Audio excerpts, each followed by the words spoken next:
नमस्कार दोस्तों, स्वागत है आपका हमारे चैनल सफलता एक्सपो पर। मैं सुबोध कुमार हाजिर हूँ आपके सामने आज की अपनी एक नई वीडियो लेकर, जिसके अंदर हम आपको बहुत ही महत्वपूर्ण क्वेश्चन को करवाने जा रहे हैं। इसके साथ साथ ये क्वेश्चन जो हम आपको करवाने जा रहे हैं, ये आपको हर एक उस जरूरी एग्जाम में काम आएंगे जो आप देने वाले हैं। ठीक है, तो बहुत ही खास होने वाली है वीडियो, जिसको आपको बहुत ही ध्यान से पढ़ना है। लेकिन उससे पहले दोस्तों, मेरा आपसे निवेदन है कि प्लीज़ एक बार आप अगर हमारी वीडियो पर नए आए हैं तो हमारे चैनल को सब्सक्राइब कीजिए। अगर आप हमारी वीडियो पे पहले से ही हैं तो आपने हमारे चैनल को सब्सक्राइब कर रखा है दोस्तों, तो हमारी वीडियो को शेयर कर दीजिए और अपने सभी दोस्तों तक पहुंचा दीजिए, जिससे वो भी इस वीडियो का लाभ उठा सके। तो दोस्तों शुरू करते हैं आज की वीडियो। तो दोस्तों आज की जो वीडियो है हमारी, वो है हमारे बौद्ध धर्म को लेकर। ठीक है, बौद्ध धर्म के बारे में हम बहुत सारे क्वेश्चंस को आज पढ़ेंगे जो बहुत ज़्यादा जरूरी है। ठीक है, जो खास है कुछ ऐसे ही क्वेश्चन पढ़ेंगे हम। ठीक है दोस्तों, तो उनके बारे में जहाँ पर विश्लेषण की जरूरत होगी वहाँ पर हम विश्लेषण देते हुए भी चलेंगे। ठीक है, तो बने रहिए हमारी वीडियो के साथ में। तो दोस्तों देखिए, आज का हमारा जो पहला क्वेश्चन है वो है सांची का स्तूप का निर्माण किसने करवाया। जो सांची का स्तूप है दोस्तों, उसका निर्माण किसने करवाया था, तो उसके बारे में हमारा आंसर मिलेगा। हमारे जो सम्राट अशोक थे, उन्होंने सांची के स्तूप का निर्माण कराया था दोस्तों। ठीक है, किसने करवाया था? अशोक ने। ठीक है, अब देख लीजिए इसके बारे में महत्वपूर्ण बातें देख लीजिए सांची के स्तूप की। सांची का जो स्तूप है उससे जुड़ी क्या क्या तथ्य है, क्या क्या बातें हैं जो उनको पता होनी चाहिए। ठीक है, पहली बात है कि तीसरी शताब्दी में बनवाया था। किसको? सांची के स्तूप को। कौन सी शताब्दी में बनवाया था? तीसरी शताब्दी में बनवाया था दोस्तों। ठीक है, बेतवा नदी के किनारे है और यह जो सांची का स्तूप है वो बेतवा नदी के किनारे पर स्थित है। ठीक है, सांची भारत के मध्य प्रदेश राज्य के रायसेन जिले में है। ठीक है दोस्तों, तो बहुत इंपॉर्टेंट है। सांची कहाँ पर है? सांची भारत के मध्य प्रदेश के और रायसेन जिले का जो एक स्थान है सांची। ठीक है, सांची स्तूप का नाम नहीं है दोस्तों, जगह का नाम है। तो यह स्तूप वहां पर बनवाया हुआ है, इसलिए इस नाम से फेमस हो गया कि सांची का स्तूप। जैसे ताजमहल है, ताजमहल किसके नाम से फेमस है? आगरा का ताजमहल, आगरा में स्थित है इसलिए आगरा का ताजमहल बोला जाता है। ऐसे ही सांची का स्तूप भी बोला जाता है। ठीक है दोस्तों, अब देख लीजिए नेक्स्ट, इसकी जो ऊंचाई है वो है 16.46 मीटर। कितनी दोस्तों? 16.46 मीटर, लगभग 54 फीट। ठीक है, अब इसका व्यास देख लीजिए, व्यास कितना है इसका? 36.6 मीटर। 36.6 मीटर इसका व्यास है। जो इसकी गोलाई है जिसके अंदर ये बना हुआ है वो 36.6 मीटर का है, लगभग 120 फुट के आसपास। ठीक है, तो 120 फुट। पहले क्या हुआ था ना, इसका जो सांची का स्तूप था उसको ध्वस्त कर दिया गया था। ठीक है, नष्ट कर दिया गया था। फिर सुंग वंश का जो राजा था अग्निमित्र, उसने इसको दोबारा से इसका जीर्णोद्धार करवाया था, मतलब इसको दोबारा से बनवाया था। तो इसमें बहुत ज्यादा मरम्मत करवाई थी और इसको कुछ अलग ढंग से बनवाया था, अच्छा बेहतर बनवाया था, तो उसकी ऊंचाई और बढ़ गई थी। तो वर्तमान ऊंचाई कितनी है इसकी? 21.64 मीटर। ठीक है दोस्तों, पहले कितनी थी? 16.46 मीटर, अब कितनी है? 21.64 मीटर। ठीक है दोस्तों, तो इस बात को ध्यान रखिएगा। ठीक है, देख लीजिए ये बात इसमें मेंशन की है यहाँ पे कि बाद में सम्राट अग्निमित्र जो सुंग वंश के थे, उन्होंने इसका जीर्णोद्धार करके और बड़ा और विशाल बनवा दिया। ब्रिटिश अधिकारी जनरल टेलर पहले ज्ञात इतिहासकार है, मतलब ऐसे इतिहासकार है जिसके बारे में जाना जाता है। ठीक है, जिन्होंने सन 1818 में इस स्तूप का अस्तित्व दर्ज किया है, अपने आलेखों में इस अस्तित्व के बारे में बताया। वो कौन थे? ब्रिटिश अधिकारी जनरल टेलर। कब किया था? 1818 ईस्वी में। ठीक है दोस्तों, अब देख लीजिए यह स्मारक 1989 में यूनेस्को द्वारा, यूनेस्को जो विश्व के जो धरोहरें होते हैं उनके बारे में जानकारी रखती है। ठीक है, तो यह स्मारक 1989 में यूनेस्को द्वारा विश्व धरोहर स्थल घोषित कर दिया गया था दोस्तों। क्या घोषित कर दिया गया था? विश्व धरोहर स्थल। कब? 1989 में। ठीक है दोस्तों, नेक्स्ट देख लीजिए इसके बारे में क्या है कि सांची में कुल 36 मठ हैं, 18 मंदिर हैं और एक स्तूप है। ठीक है, और इसके बाद भी एक अशोक स्तंभ भी मौजूद है। क्या क्या चीज़ है सांची में? जो सांची स्थान है उसमें क्या क्या है? 36 तो मठ है, 18 मंदिर है, एक स्तूप है और एक अशोक स्तंभ भी सांची में ही है दोस्तों। ठीक है, तो देख लीजिए कितनी सारी चीजें हो गई भाई। ठीक है, अब देख लीजिए विश्व का सबसे बड़ा स्तूप क्या है? सरिया स्तूप है। ठीक है, क्या नाम है इसका? सरिया स्तूप है, जो कहाँ है? बिहार के चंपारण जिले में। ठीक है, वो भी सम्राट अशोक के द्वारा ही बनवाया गया है दोस्तों। महत्वपूर्ण जानकारी है, ध्यान रखिएगा कि जो विश्व का सबसे बड़ा स्तूप है ना, वो सरिया स्तूप है, जो बिहार के चंपारण जिले में बनवाया गया है सम्राट अशोक के द्वारा। ठीक है दोस्तों, नेक्स्ट देख लीजिए, उत्तर प्रदेश में पिपरहवा स्तूप सबसे पुराना स्तूप है। कौन सा? पिपरहवा स्तूप। ठीक है, ये क्या है? सबसे पुराना स्तूप है। कहाँ स्थित है? उत्तर प्रदेश में। ठीक है, हमारे यूपी में स्थित है पिपरहवा स्तूप, जो सबसे पुराना माना जाता है। ठीक है, अब देख लीजिए सांची स्तूप को 200 रुपये के भारतीय बैंक के नोटों के पृष्ठ भाग पर रूपांकित किया गया है। ठीक है दोस्तों, बहुत अच्छी जानकारी है दोस्तों। क्या कहा इसमें? ये जो सांची का स्तूप है ना, उसका फोटो आपके जो वर्तमान में 200 का नोट चल रहा है उसके एक साइड में बना हुआ आता है। देख लीजिएगा, ध्यान से देख लीजिएगा, गुंबद सा बना हुआ आता है गोल गोल सा, उसके ऊपर आपको उसके बौद्ध स्तंभ के चिन्ह भी लगे दिखाई देंगे। तो क्या है, हमारा सांची का स्तूप है, सांची के स्तूप का फोटो इस पे आता है। ठीक है, किस नोट पे किस चीज का फोटो लगा हुआ आता है, हम इसके ऊपर भी एक वीडियो बनाने वाले हैं। ठीक है, जिसके बारे में आपको बहुत ही विस्तार से पढ़ाएंगे। ठीक है दोस्तों, अब देख लीजिए, सांची में मिले अभिलेखों में सांची स्तूप को ककनाद बोट, क्या कहा है दोस्तों, ककनाद बोट कहा गया है। इस स्तूप को साहस का, प्रेम का और विश्वास का, किस किस का, साहस का, प्रेम का और विश्वास का और शांति का प्रतीक माना गया है। ठीक है, सांची के स्तूप को किस किस का प्रतीक माना गया, अगर आपको कहीं पूछा जाए तो साहस, प्रेम, विश्वास और शांति, इन चारों का प्रतीक माना जाता है। किसको, सांची के स्तूप को। ठीक है दोस्तों, तो ये सांची के स्तूप से जुड़ी हुई महत्वपूर्ण जानकारी है जो आपको जरूर पता होनी चाहिए। तो दोस्तों ठीक है, इसके बारे में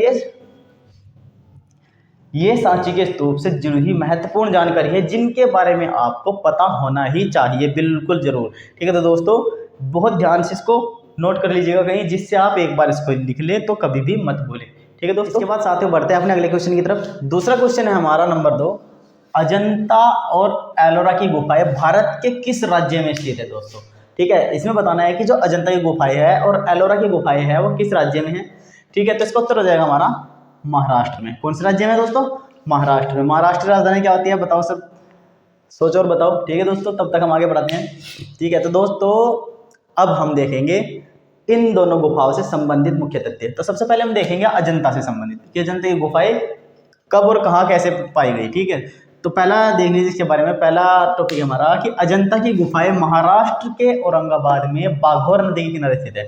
ठीक है, कहाँ पे स्थित है दोस्तों, अजंता की गुफाएं महाराष्ट्र का जो औरंगाबाद जिला है उसके बाघोर नदी के किनारे स्थित है। एक नदी है बाघोर, उस नदी के किनारे पर स्थित है। ठीक है, अब देख लीजिए, इसमें कुल 29 गुफाएं बनी हैं जो केवल बौद्ध धर्म से संबंधित है। मतलब इसमें 29 गुफाएं पाई गई हैं जो केवल और केवल बौद्ध धर्म से ही संबंधित है और किसी से नहीं। ठीक है, जो ये गुफाएं पाई गई है कब पाई गई, द्वितीय शताब्दी में। ठीक है दोस्तों, जो अजंता की गुफा पाई गई है वो कब पाई गई, द्वितीय शताब्दी में बनी है। ठीक है, ऐसा अनुमान है कि द्वितीय शताब्दी में इसका निर्माण हुआ होगा। ठीक है, जिसमें 29 गुफाएं है जो सारी की सारी बौद्ध धर्म से संबंधित है। अब देख लीजिए, अजंता गुफाओं में सातवाहन वंश से लेकर चालुक्य काल तक विकास के प्रमाण प्राप्त होते हैं। मतलब इसमें जो सातवाहन राजा था और जो चालुक्य काल तक का विकास था वहां तक के तथ्य इसमें गुफाओं के अंदर पाए गए हैं दोस्तों। ठीक है, नेक्स्ट देख लीजिए, अजंता की गुफा में बुद्ध के पूर्व जन्म की कहानियों की जातक कहानियों के माध्यम से चित्रित किया गया है।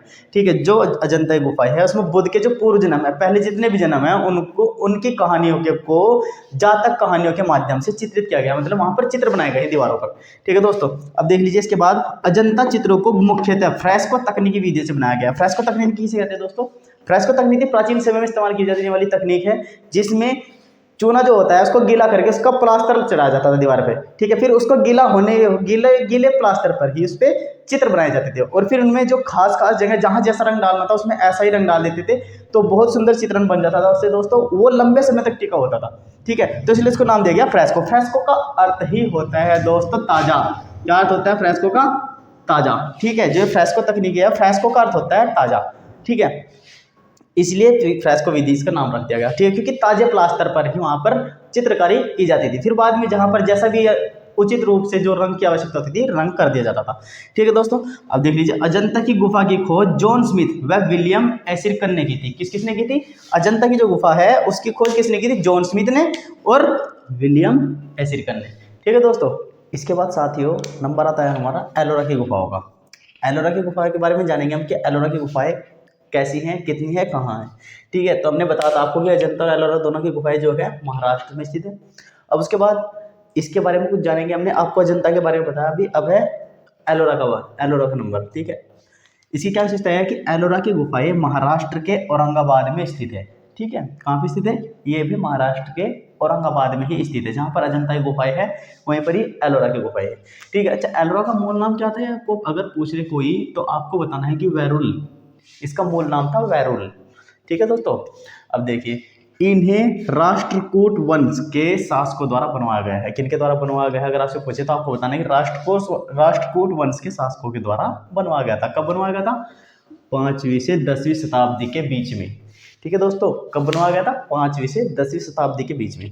ठीक है, अच्छा यह गुफा जो होती है तीनों धर्मों से संबंधित होती है। कौन कौन से धर्म होते हैं तीनों, नंबर 1 बौद्ध धर्म, नंबर 2 जैन धर्म तथा हिंदू धर्म। इन तीनों से संबंधित है ये गुफाएं, इन सभी में इनके साक्ष्य मिलते हैं तीनों धर्मों से संबंधित।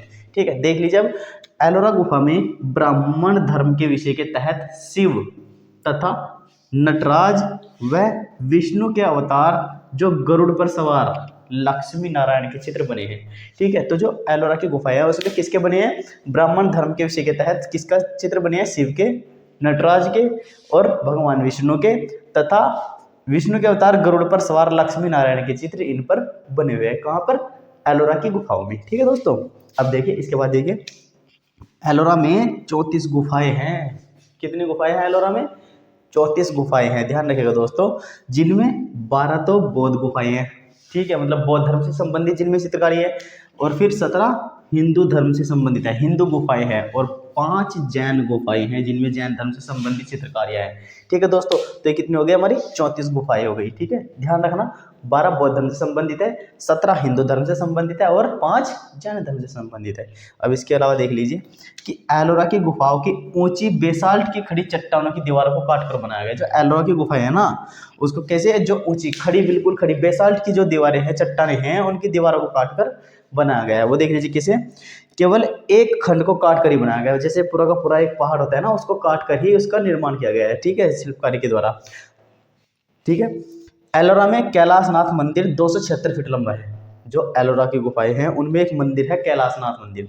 कितना ऊंचा है वो? 276 फीट ऊंचा है और 154 फीट चौड़ा है। ऊंचाई में 276 फुट है और चौड़ाई में 154 फीट है। अब देख लीजिए, जो केवल एक खंड को काट कर बनाया गया, मतलब पूरे एक पहाड़ को ही काट करके बनाया गया है। ठीक है, और अंदर से उसकी कितनी है ऊंचाई? 90 फीट ऊंचा होकर रह गया है। मतलब अंदर से जो उसको काटा गया है ना, 90 फीट ऊंचा काटा गया है। ठीक है, अंदर से जो उसकी ऊंचाई है वो 90 फीट है। ठीक है, अजंता व एलोरा गुफाओं को वर्ष 1983 ईस्वी में यूनेस्को की विश्व विरासत स्थल सूची में जोड़ा गया है। क्या कहा है कि अजंता और एलोरा गुफाओं को वर्ष 1983 ईस्वी में यूनेस्को की विश्व विरासत स्थल सूची में जोड़ा गया है। कब जोड़ा गया है? 1983 में। ठीक है, ध्यान रखना इस क्वेश्चन को, 1983 ईस्वी में इसको जोड़ा गया है। ठीक है दोस्तों, नेक्स्ट नंबर 3 क्वेश्चन, किन्हें एशिया का प्रकाश भी कहा जाता है? मतलब एशिया का प्रकाश किन्हें कहा जाता है बताना आपको, जिसको इंग्लिश में बोलते हैं लाइट ऑफ एशिया। ठीक है, तो देखिए गौतम बुद्ध को ही एशिया का प्रकाश कहा जाता है, क्योंकि इन्होंने ही पूरे एशिया में ज्ञान के प्रकाश को फैलाया था। ठीक है दोस्तों, चलो इसके बारे में कोई अलग से जानकारी नहीं है, बस इसका आंसर इतना ही बन जाएगा। ठीक है, नेक्स्ट क्वेश्चन है हमारा, गौतम बुद्ध ने महापरिनिर्वाण कहाँ लिया था? कुशीनगर में पूर्णिमा के दिन। किस दिन? पूर्णिमा के दिन, 483 ईसा पूर्व, जब वो 80 वर्ष के थे। ठीक है, कितनी आयु थी इनकी? 80 वर्ष। किस सन में? 483 ईसा पूर्व में। ठीक है, कब? पूर्णिमा के दिन और कुशीनगर में। ठीक है, इस दिन इन्होंने महापरिनिर्वाण लिया था।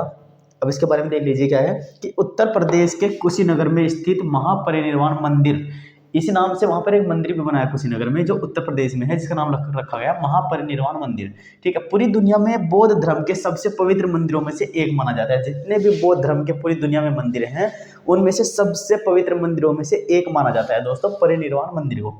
ठीक है दोस्तों, बहुत खास जानकारी है, बहुत ध्यान से पढ़ते चलिएगा। ठीक है, अब देख लीजिए नेक्स्ट क्या है। इस मंदिर में भगवान बुद्ध की 6.1 मीटर ऊंची मूर्ति लेटी हुई मुद्रा में रखी गई है। ठीक है दोस्तों, इस मंदिर में जो ये हमारा मंदिर है महापरिनिर्वाण मंदिर, इसमें भगवान बुद्ध की 6.1 मीटर ऊंची मूर्ति जो लेटी हुई अवस्था में है उनकी, ठीक है, जो ऐसे करके लेटी हुई है वो, ठीक है, वो रखी गई है। ठीक है, वहां पर बनाई गई है। महापरिनिर्वाण का अर्थ मृत्यु के बाद मुक्ति अथवा मोक्ष होता है। क्या होता है इसका अर्थ? मुक्ति, मृत्यु के बाद मुक्ति या मोक्ष होता है। ठीक है दोस्तों, अब आगे देखिए, बुद्ध ने अपना आखिरी भोजन, ठीक है, जो उनके महापरिनिर्वाण से पहले उनका आखिरी भोजन था, जिसे उन्होंने कुंडा नामक लोहार से, ठीक है, एक लोहार था जिसका नाम कुंडा था, ठीक है, एक भेंट के रूप में प्राप्त किया था। ठीक है, वो ग्रहण किया था। ठीक है, कौन सा भोजन ग्रहण किया था? जो उन्होंने एक लोहार से लिया था, एक भेंट के रूप में, उस भोजन को ग्रहण किया था, जिसके कारण वे गंभीर रूप से बीमार पड़ गए थे। ठीक है, तब वो उन्होंने महापरिनिर्वाण ले लिया था। ठीक है दोस्तों, बढ़ते हैं दोस्तों अपने अगले सवाल की तरफ। लेकिन इससे पहले मैं आपसे निवेदन करता हूं दोस्तों कि हमारी वीडियो को ज़्यादा से ज़्यादा लाइक कर दीजिए। जितने भी आप देख रहे हैं वो सभी अपने वीडियो को लाइक कर दीजिए। जिसने अभी तक सब्सक्राइब नहीं किया है वो जाकर वहाँ पे सब्सक्राइब जरूर कर लीजिए। ठीक है दोस्तों, जिससे आपके पास में हमारी वीडियो का अगला नोटिफिकेशन पहुँच सके। ठीक है, तो अगला सवाल है हमारा नंबर 5 कि सारनाथ स्तंभ का चक्र किसका प्रतीक माना जाता है? प्रगति का। ठीक है, प्रगति का चिन्ह माना जाता है इसको। ठीक है, प्रगति का प्रतीक माना जाता है। और किसके द्वारा निर्मित है? अशोक, सम्राट अशोक के द्वारा ही निर्मित है। सम्राट अशोक ने लगभग 3 साल के अंदर 3 वर्ष के अंदर लगभग 84,000 क्या बनवाए? मठ और स्तंभ। ठीक है दोस्तों, 3 वर्ष के अंदर ही 84,000 मठ और स्तंभ का निर्माण करवाया है सम्राट अशोक के द्वारा। ठीक है, अब इसके बारे में देख लीजिए। तथ्य क्या है कि यह अष्टांगिक मार्ग के प्रतीक पहिया के रूप में लिया गया है। यह अष्टांगिक मार्ग के प्रतीक, ठीक है, एक पहिया है, पहिए के आकार के रूप में लिया गया है। जाकर देख लीजिए सारनाथ के बारे में। सारनाथ स्तंभ को भारत के राष्ट्रीय प्रतीक के रूप में बनाया गया है। क्या बनाया गया है? भारत के राष्ट्रीय प्रतीक के रूप में, जिसको हम अशोक चक्र बोलते हैं दोस्तों। ठीक है, अशोक स्तंभ बोलते हैं वो। ठीक है, हमारा राष्ट्रीय प्रतीक है। अब देखिए, सारनाथ में बुद्ध ने पहला उपदेश दिया था। क्या किया था? सारनाथ में जो भगवान बुद्ध थे उन्होंने पहला उपदेश दिया था। ठीक है दोस्तों, यहाँ उन्होंने 4 आर्य सत्य साझा किए थे, मतलब अपने अनुयायियों को 4 आर्य सत्य के बारे में बताया था। अब देख लीजिए नेक्स्ट क्या है। यह चुनार के बलुआ पत्थर के लगभग 45 फुट लंबे पत्थर खंड का बना हुआ है। किसका बना हुआ है? बलुआ पत्थर के। और कितनी ऊंचाई है? 45 फुट। 45 फुट ऊंचाई है दोस्तों। ठीक है, यह स्तंभ गोलाकार है, मतलब ये गोलाई में है, गोलाई में बना हुआ है तथा ऊपर की ओर क्रमशः पतला होता जाता है। नीचे मोटा है, फिर पतला है, फिर पतला है, ऐसे नीचे से ऊपर तक पतला होता जाता है दोस्तों। ठीक है, अब देख लीजिए, यह स्तंभ पर या इस स्तंभ पर क्रमशः हाथी, घोड़ा, सांड तथा सिंह की सजीव आकृतियां उभरी हुई है। इस स्तंभ पर जो क्रमशः बताई गई है, जिसके बाद आते हैं सबसे इधर कौन सी, फिर इधर कौन सी, फिर इधर कौन सी, फिर इधर कौन सी, ऐसे दोस्तों इस पे हाथी, घोड़ा, सांड और शेर की मूर्ति बनी हुई है, आकृतियां बनी हुई है। अब देख लीजिए, स्तंभ के शीर्ष में 4 सिंह मूर्तियां हैं। इसके ऊपर सबसे ऊपर क्या है? 4 शेरों की मूर्ति बनी हुई है, जो पीछे से आपस में जुड़ी हुई है, मतलब ये एक दूसरे के पीछे से जुड़ी हुई है ऐसे। ठीक है, एक का मुंह इधर को है, एक का इधर को है, एक का उधर को, एक का इधर को। ठीक है, चारों दिशाओं में गरजते शेर है। क्या तो क्या है? उनका मुंह खुला हुआ है, ऐसा लगता है जैसे गरज रहे हो। तो चारों दिशाओं के लिए बनी हुई है। ये तो कहा जाता है कि चारों दिशाओं में गर्जना करते हुए शेर की मूर्ति बनी हुई है उस पर। ठीक है, अब चारों सिंहों के बीच में एक छोटा दंड है, मतलब एक लोहे का सलिया है, धातु का सलिया है। ठीक है, पत्थर का ही सलिया है, कैसा भी है।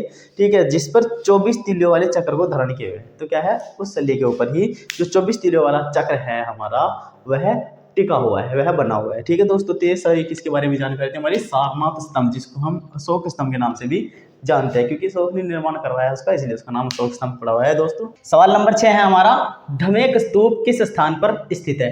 ठीक है, जो धमेक स्तूप है बौद्ध धर्म से संबंधित, उसका स्थान बताना है, वह कहाँ पर स्थित है। तो कहाँ पर स्थित है? इसका उत्तर हो जाएगा हमारा सारनाथ में। कहाँ पर? सारनाथ में। कब हुआ था? 500 ईसा पूर्व इसका निर्माण हुआ था कंप्लीट, 500 ईसा पूर्व में। ठीक है, किसने बनवाया था? सम्राट अशोक के द्वारा ही यह भी बनवाया गया। हमने आपको पहले ही बता दिया है कि जो सम्राट अशोक है उन्होंने लगभग 84,000 मठ और स्तूपों का निर्माण करवाया है। ठीक है, तो इतने सारे स्तूप बनवाए सम्राट अशोक ने। अब हम देखेंगे धमेक स्तूप से संबंधित कुछ बातें। वो क्या है? पहली है, धमेक स्तूप एक वृहत स्तूप है। वृहत मतलब बड़ा स्तूप है एक। ठीक है, जो वाराणसी से 13 किलोमीटर दूर सारनाथ में स्थित है। तो इसकी वाराणसी से दूरी भी बता दी हमको, कितनी है? 13 किलोमीटर है। ठीक है, वाराणसी से 13 किलोमीटर दूर सारनाथ पड़ता है, वहां पर क्या है? धमेक स्तूप स्थापित है। अब देख लीजिए, इस बेलनाकार स्तूप का आधार, ठीक है, कैसा बना हुआ है? बेलनाकार आकृति का है। ठीक है, इसका आधार व्यास जो है वो 28 मीटर है। ठीक है दोस्तों, व्यास आपको पता है किसको कहते हैं? ठीक है, जो उसकी गोलाई है वह व्यास होता है। ठीक है, तो कितनी है? 28 मीटर है। तथा ऊंचाई, उसकी हाइट कितनी है? 43.6 मीटर है। ठीक है, अब आगे देखिए, धमेक स्तूप को बनवाने में किस किस चीज का प्रयोग किया गया है? ईंट का, रोडी का और पत्थर का। ठीक है, इन तीनों चीजों का इस्तेमाल किया गया है, जिसके द्वारा धमेक स्तूप का निर्माण किया गया है। अब देखिए, धमेक नाम संस्कृत शब्द धर्मेक्षा से लिया गया है। किससे लिया गया है? धर्मेक्षा, जिसका अर्थ क्या होता है दोस्तों? उसका अर्थ होता है संस्कृत भाषा में कानून पर विचार करना। ठीक है दोस्तों, क्या होता है इसका अर्थ? कानून पर विचार करना। अब आगे देखिए, इस स्तूप की दीवारें मनुष्यों और पक्षियों की उत्कृष्ट नक्काशीदार आकृतियों के साथ साथ ब्राह्मी लिपि में शिलालेखों से ढकी हुई है। ठीक है, जो उसकी स्तूप की जो दीवारें हैं ना, उन पर मनुष्यों की और पक्षियों की बहुत ही अच्छी नक्काशीदार आकृतियां बनाई गई है और ब्राह्मी लिपि में बहुत सारे शिलालेख लिखे गए हैं दोस्तों। ठीक है, अब देखिए, इस स्तूप को 6 बार बड़ा किया गया है, मतलब इसका निर्माण 6 बार किया गया है। 6 बार इसको और बड़ा किया गया है, लेकिन ऊपरी भाग अभी भी इसका अधूरा ही है, यह पूरा नहीं हुआ। धमेक स्तूप उस सटीक स्थान को चिन्हित करता है, जहां पर धमेक स्तूप है वह उस स्थान को चिन्हित करता है जहां बुद्ध ने अपने 5 शिष्य, ठीक है, जो उनके 5 शिष्य थे, कौन कौन थे? कौंडिन्य, असाजी, भद्दिया, वप्पा और महानमा, ठीक है, इनके 5 शिष्य हैं। इनको अपना पहला उपदेश दिया था, कहां दिया था? धम्मेक स्तूप में, ठीक है। यहाँ पर अपने शिष्यों को उपदेश देने के कारण ही इस स्तूप का निर्माण किया गया है, जिसका नाम रख दिया गया था धमेक स्तूप, ठीक है दोस्तों, समझ में आ गया। बढ़ते हैं दोस्तों अपने अगले सवाल की तरफ। अगला सवाल क्या है हमारा, ध्यान से देखिएगा कि बौद्ध धर्म के अनुसार धम्म में वर्णित जो तत्व बताए गए हैं वह कौन कौन से हैं, ठीक है, कौन कौन से उसका सार बताया गया बौद्ध धर्म में धम्म का, ठीक है। तो देख लीजिए, धम्म में बताया गया है, क्या बताया गया है कि पक्षी और प्राणियों की हत्या न करनी चाहिए, ठीक है, नहीं करनी चाहिए, मतलब पक्षी और प्राणियों की हत्या न करना। फिर है मकड़ियों को नुकसान न पहुंचाना। फिर है माता पिता की सेवा करना और भातृभाव, ठीक है, भातृभाव मतलब भाई भाई का जो प्रेम होता है, ठीक है। दान पुण्य, अल्प व्यय मतलब कम खर्चा, बहुत ही कम खर्चा, अपने जीवन जीने के लिए बहुत कम खर्चा करना चाहिए। अल्प परिच्छेद, ठीक है, जितना भी कम हो सके उतने हमको परिच्छेद रखने चाहिए, दूसरों से मतभेद कम रखने चाहिए, ठीक है। ये सभी तत्व क्या है हमारे धम्म के अनुसार वर्णित है, ठीक है दोस्तों। इनके बारे में पता चल गया। इनसे अगर कुछ भी आएगा, इनसे अलग आपसे सवाल में कुछ भी पूछेगा कि कोई सा तत्व अगर इसमें शामिल नहीं है, तो अगर इनके अलावा कोई सा भी होगा तो उसका उत्तर वही होगा, ठीक है। अब देख लीजिए, बुद्ध का जन्म कहाँ हुआ था। अब बुद्ध का जन्म कहाँ हुआ था सबको पता होगा, लेकिन फिर भी हम देख लेंगे कहाँ हुआ था। उत्तर है इसका लुम्बिनी में, ठीक है, कहाँ हुआ था? लुम्बिनी में, ठीक है। अब इसके जन्म से संबंधित, भगवान बुद्ध के जन्म से संबंधित कुछ तथ्य देख लीजिए कि उनके बारे में क्या कहा गया है। देखिए, इनका जन्म लुम्बिनी में 563 ईसा पूर्व, कब? 563 ईसा पूर्व इक्ष्वाकु वंशीय अक्षत्रिय, मतलब इक्ष्वाकु वंश के राजा के, ठीक है, शाक्य कुल के राजा थे जो, ठीक है, इक्ष्वाकु वंश के और शाक्य कुल के जो राजा थे जिसका नाम था शुद्धोधन, ठीक है, उनके घर में हुआ था, ठीक है, ध्यान रखना। इनकी माँ का नाम महामाया था। क्या था इनकी माँ का नाम? महामाया था, जो कोल्य वंश की थी, ठीक है। इनकी माँ कौन से वंश की थी? कोल्य वंश की थी। अभी एक बार वो देख लीजिए कि इनका निधन इनके जन्म के 7 दिन बाद ही हो गया था। जब भगवान बुद्ध पैदा हुए थे तो इनके जन्म के 7 दिन बाद इनकी माता का निधन हो गया था दोस्तों, ठीक है। नेक्स्ट देखिए, इनका पालन महारानी की छोटी सगी बहन, जो इनकी माता थी उसकी सगी छोटी बहन जो थी महाप्रजापति गौतमी, ठीक है, कौन थी? महाप्रजापति गौतमी, उन्होंने इनका लालन पालन किया था, ठीक है। अब देख लीजिए, इनकी पत्नी का नाम यशोधरा था, ठीक है, क्या नाम था इनकी पत्नी का? यशोधरा, और इनके पुत्र का नाम राहुल था। क्या नाम था पुत्र का? राहुल, ठीक है दोस्तों। अब देख लीजिए, ग्रह त्याग के बाद कई वर्षों की कठोर साधना के पश्चात बोध गया, जो बिहार में स्थित है, ठीक है, कहाँ पर? बोध गया में बोधि वृक्ष के नीचे, किस वृक्ष के नीचे? बोधि वृक्ष के नीचे इन्हें दिव्य ज्ञान की प्राप्ति हुई थी, ठीक है। अगर आपसे पूछ लेगी किस पेड़ के नीचे इनको ज्ञान प्राप्त हुआ था, तो बोधि वृक्ष से, बोधि का जो पेड़ था उसके नीचे ज्ञान प्राप्त हुआ था। कहाँ पे? बोध गया, बिहार में, ठीक है। और ये सिद्धार्थ गौतम से क्या बन गए थे? भगवान बुद्ध बन गए थे, ठीक है दोस्तों। समझ में आया से संबंधित सारे तथ्य, इनको बहुत अच्छे से पढ़ते चलिए दोस्तों, ये बहुत काम आने वाली चीज है। अगला क्वेश्चन है हमारा कि गौतम बुद्ध का वास्तविक नाम क्या है। जो हमारे भगवान बुद्ध हैं, गौतम बुद्ध जिनको कहा जाता है, उनका वास्तविक असली नाम क्या है? वो नाम क्या है दोस्तों? सिद्धार्थ। इसके बारे में हमने आपको पहले ही बता दिया है, जो इससे पहला क्वेश्चन था उसमें हमने इसको एक बार करवा दिया है, लेकिन फिर भी हमने आपके रिवीजन के लिए करवा दिया है कि अलग से भी इसको पता होना चाहिए क्या है। तो क्या है नाम उसका? सिद्धार्थ, ठीक है दोस्तों। नेक्स्ट क्वेश्चन देखिए, बौद्ध साहित्य किस भाषा में लिखे गए हैं? जो हमारे बौद्ध साहित्य हैं उनको किस भाषा में लिखा गया है, ये बताना है। देखिए, इनको लिखा गया है पाली भाषा में। अब आप जब पढ़ोगे इसके बारे में कि पाली भाषा, तो आप सोचोगे कि पाली भाषा होती क्या है, क्योंकि हमारी मातृभाषा क्या है? हिंदी। हमने हिंदी के बारे में सुना है, संस्कृत के बारे में सुना है और अंग्रेजी के बारे में सुना है। तो ये पाली भाषा क्या है? देख लीजिए, जब बौद्ध साहित्य लिखे गए थे तो पाली भाषा जो थी उस समय की आम भाषा थी। जैसे अब हम हिंदी बोल रहे हैं, इंग्लिश बोलते हैं, ऐसे ही उस समय पे पाली भाषा का प्रयोग होता था। क्या है? यह भाषा भारत की सबसे प्राचीन जो ज्ञात भाषाएं हैं उनमें सबसे प्राचीन भाषा है। कौन सी? पाली भाषा। अब देख लीजिए, कुछ विद्वान संस्कृत भाषा को भी सबसे प्राचीन मानते हैं। जो हमारे देश में विद्वान लोग हुए हैं उन्होंने क्या कहा है कि जो हमारी संस्कृत भाषा है वो सबसे प्राचीन है, लेकिन पाली भाषा में जो ये अक्षर होते हैं ना, वर्ण रि, क्ष, त्र, ज्ञ, ऐ और औ, ये नहीं, ठीक है, पाली भाषा में इनका प्रयोग नहीं हुआ है। इन अक्षरों की उत्पत्ति बाद के समय में हुई है। ठीक है, जो बाद की भाषा आई थी उसमें हुई है। संस्कृत के सबसे प्राचीन ग्रंथ, जो सबसे प्राचीन ग्रंथ कौन सा है? ऋग्वेद। ठीक है, संस्कृत के 4 ग्रंथ हैं, चारों वेद हैं, उनमें सबसे प्राचीन कौन सा है दोस्तों? ऋग्वेद है। तो उसमें ऋ से यह आसानी से समझा जा सकता है कि पाली भाषा ही भारत की सबसे प्राचीन भाषा है, क्योंकि ऋग्वेद में ऋ का इस्तेमाल हुआ है जो पाली भाषा में नहीं है। तो इससे ये समझा जा सकता है। अब ऐसा भी मान लीजिए कि पाली भाषा का ही परिमार्जित रूप संस्कृत है, उसको शुद्ध करके और आसान करके, सरल करके, व्याकरणिक शब्दों में बांध करके हमने संस्कृत का निर्माण कर दिया। तो इससे क्या पता चलता है हमें कि जो सबसे प्राचीन भाषा है हमारी वो कौन सी है? पाली भाषा है। ठीक है दोस्तों, अब नेक्स्ट क्वेश्चन देख लीजिए। महर्षि गौतम का संबंध किस भारतीय दर्शन से है? जो हमारे महर्षि गौतम हैं, ठीक है, उनका संबंध किस भारतीय दर्शन से है? तो इसके बारे में क्या आंसर होगा? ये होगा हमारा न्याय दर्शन। जो हमारे महर्षि गौतम है वो न्याय दर्शन से संबंधित है। अब देख लीजिए, भारत में जो प्रमुख दर्शन हैं वो 6 हैं। ठीक है, हम उन 6 के नाम देखेंगे और उनसे संबंधित जो उनके ऋषि होंगे उनके बारे में जानेंगे। ठीक है दोस्तों, देख लीजिए, सबसे पहले आता है हमारा सांख्य दर्शन। ठीक है, तो जो सांख्य दर्शन है उनके प्रवर्तक कौन कहलाए हैं? हमारे कपिल मुनि। ठीक है, कपिल मुनि कहलाए हैं, कपिल मुनि। ठीक है दोस्तों, अब दूसरा आता है योग दर्शन। योग दर्शन के प्रवर्तक कौन है? पतंजलि। ठीक है, पतंजलि से आज के समय में सब वाकिफ हैं। ठीक है, सब जानते हैं पतंजलि को, ये पतंजलि है यार। ठीक है, तो ये योग दर्शन के थे। अब देख लीजिए न्याय दर्शन, तीसरा कौन सा हमारा? न्याय दर्शन, जिसके बारे में हमने अभी पढ़ा है। तो कौन है उनके? महर्षि गौतम। ठीक है, इनके प्रवर्तक कौन हुए? ऋषि कौन हुए? महर्षि गौतम। अब देख लीजिए, फिर है चौथा हमारा नंबर 4 वैशेषिक दर्शन। वैशेषिक दर्शन के जो हमारे ऋषि हैं कौन थे? वो कणाद जी हैं। ठीक है, उलूक कणाद। ठीक है, इनके ये ऋषि हुए हैं, प्रवर्तक हुए हैं। अब पांचवा है हमारा पूर्व मीमांसा। पूर्व मीमांसा के जो ऋषि हुए हैं कौन हुए हैं? वो जैमिनी। ठीक है, पूर्व मीमांसा के ऋषि जैमिनी हुए, प्रवर्तक जैमिनी हुए हैं।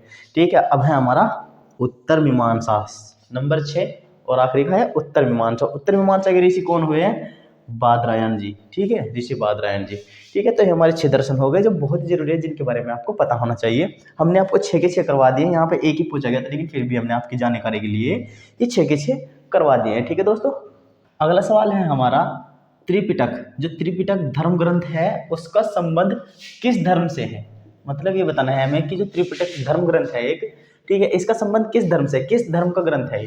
ठीक है, तो देखिए ये है हमारा बौद्ध धर्म से संबंधित। ठीक है, इसका संबंध बौद्ध धर्म के साथ है। जो बौद्ध धर्म है उसका ये महत्वपूर्ण ग्रंथ है। ठीक है, सबसे पवित्र ग्रंथ जिसे बोला जाता है बौद्ध धर्म का।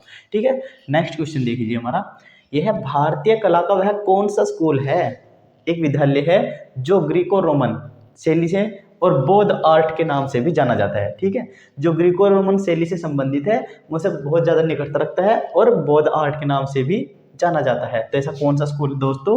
ये है हमारा गांधारा स्कूल। क्या नाम है इसका? गांधारा स्कूल। अब गांधारा स्कूल के बारे में महत्वपूर्ण बातें देख लीजिए जो आपने बहुत ध्यान से देखनी है। पहले क्या है कि गांधारा स्कूल ऑफ आर्ट, ये भी इसका नाम है, इंग्लिश में नाम है इसका गांधारा स्कूल ऑफ आर्ट। ठीक है, प्राचीन भारत के कला के सबसे महत्वपूर्ण विद्यालयों में से एक है। जितने भी प्राचीन भारत में कला के सबसे महत्वपूर्ण स्कूल हुए हैं उनमें से एक है। कौन सा? Gandhara school of art. ठीक है दोस्तों, देख लीजिए गांधारा स्कूल कनिष्क द्वारा संरक्षित, जो राजा कनिष्क थे उनके द्वारा संरक्षित एक कला है जो संयोजन में वास्तुकला और मूर्तिकला के उदार संरक्षक थे। इनको किसका शौक था? वास्तुकला का और मूर्तिकला का, इनके संरक्षण का बहुत ज़्यादा शौक था। ठीक है, उसके एक उदार संरक्षक थे। अब देख लीजिए गांधार कला स्कूल, जो गांधार कला स्कूल है, गांधार कला विद्यालय है, मुख्य रूप से अफगानिस्तान और वर्तमान जो उत्तर पश्चिमी है, कहाँ कहाँ? अफगानिस्तान में और उत्तर पश्चिमी भारत में फला फूला है। ठीक है, मतलब बहुत ज़्यादा विस्तार हुआ है उस टाइम पे इनका। ठीक है, कहाँ कहाँ पे? अफगानिस्तान में और वर्तमान उत्तर पश्चिमी भारत में। तक्षशिला, पेशावर, बेग्राम और बामियान, ये जो स्थान है सबसे प्रमुख स्थान रहे हैं जहाँ पर ये स्कूल बहुत ज़्यादा चला था। ठीक है दोस्तों, देख लीजिए गांधार कला शैली 1ली शताब्दी ईसा पूर्व, कब? पहली शताब्दी ईसा पूर्व से चौथी शताब्दी ईस्वी तक फली फूली। ठीक है, पहली शताब्दी ईसा पूर्व से लेकर चौथी शताब्दी ईस्वी तक।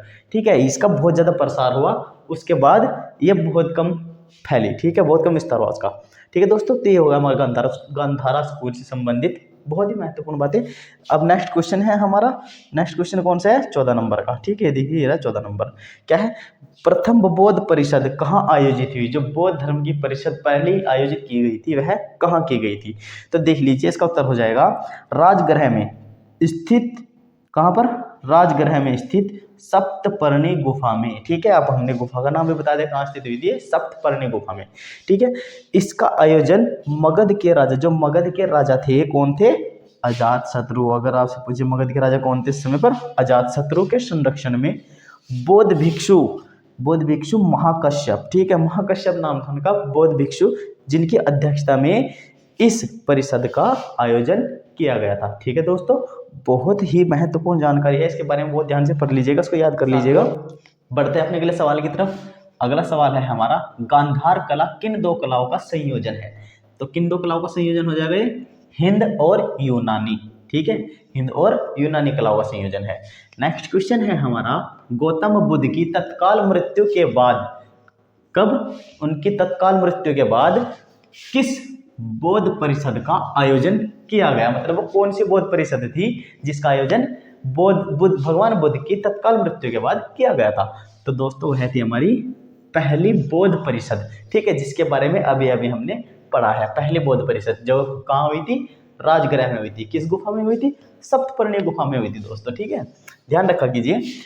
नेक्स्ट क्वेश्चन, त्रिपिटक किस धर्म की पवित्र पुस्तक है? जो त्रिपिटक ग्रंथ है वो किस धर्म की पवित्र पुस्तक है दोस्तों? वो है हमारी बौद्ध धर्म की। ठीक है, बौद्ध धर्म की है पवित्र पुस्तक है। जैसे हिंदू धर्म की गीता, ठीक है, वो भी हिंदू धर्म की पवित्र पुस्तक है। ऐसे ही इस्लाम धर्म की होगी क्या? कुरान। ईसाई धर्म की पुस्तक कौन सी होगी पवित्र दोस्तों? वो हो गई बाइबिल। ठीक है, ऐसी ही सिख धर्म की कौन सी हो गई? गुरु ग्रंथ साहिब। ऐसे ही बौद्ध धर्म की पवित्र पुस्तक कौन सी है दोस्तों? वो है हमारी त्रिपिटक। ध्यान रखिएगा। ठीक है, नेक्स्ट क्वेश्चन है हमारा अगला दोस्तों, सांची में स्थित बौद्ध स्मारकों का निर्माण किसने करवाया? जो सांची में बौद्ध स्मारक है उनका निर्माण किसने करवाया था? ठीक है, तो हमने इसके बारे में पढ़ा था, मौर्य राजवंश ने। ठीक है, जो मौर्य राजवंश के शासक थे, जैसे सम्राट अशोक थे, हमने उनके बारे में बताया था आपको कि उन्होंने कितने बहुत सारे मठ हो और बहुत सारे किनका, जो हमारे स्तूप थे, ठीक है, उनका निर्माण करवाया था। ठीक है दोस्तों, तो किस वंश के थे वो? मौर्य वंश के। ठीक है, तो मौर्य राजवंश ने ही सांची में स्थित बौद्ध स्मारकों का निर्माण करवाया था।